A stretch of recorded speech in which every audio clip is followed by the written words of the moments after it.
దొరికితే దొంగ లేకపోతే దొరన్నట్టే చేస్తున్నారోలా ఆడాడ పెట్రోల్ బంకులు నడిపేటోళ్ళు కొందరు. ఇగో చూసిండ్రు కదా, తమ్ముడు 2 చేతుల్లో పట్టుకొని చూపెడుతున్నా గీ 2 బాటిళ్లు పెట్రోల్ గీ బంకులనే కొట్టించిండట.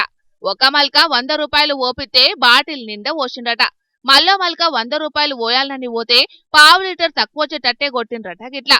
అగో గింత మొదలేమో 100 కొడితే బాటిల్ నింపిండ్రు, గిప్పుడేమో ఎల్తి పోసిండ్రని అనుమానమొచ్చి బంకోలను అడిగితే ఏదో మిషన్ ప్రాబ్లం వచ్చిందని అడ్డమైన కహానీలు చెప్పిండ్రట. గీనంటే బాటిల్ల పెట్రోల్ పోసుకున్నాడు కాబట్టి తక్కువొచ్చిందన్న ముచ్చట ఎరుకైంది. గదే బండ్ల పోసుకునేదుంటే ఎట్లా తెలుతది? మీరు కావాలనే పబ్లిక్ ను మోసం చేస్తున్నారు. మిషన్ రీడింగ్లు గోలుమాలు చేసి పబ్లిక్ జోబ్లకు తూట్లు పడుతున్నారని ఆడ పనిచేసేటోళ్ల మీద బగ్గనే గరమైనరు. పెట్రోల్ పోసుకొనికే బంకులకు పోయిన పబ్లిక్ కొందరు.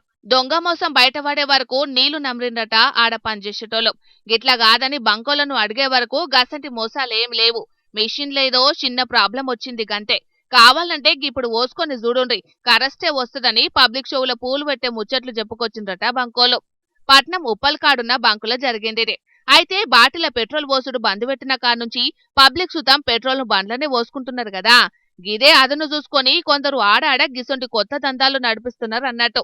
చూసింది కదా పబ్లిక్, పెట్రోల్ బంకోళ్ళు ఎసంటి మోసాలు చేస్తున్నారో. జర బండ్లల్ల పెట్రోల్ పోసుకునేటప్పుడు ఫోన్లు ఒత్తుకుంటా కాకుండా జర ఆడున్న రీడింగ్ల మీద బంకోల మీద నజరేయండ్రి. ఏదైనా అనుమానం ఉంటే ఎంబడే పోలీసులకు కంప్లైంట్ చేయండ్రి. ఏమంటున్నాం?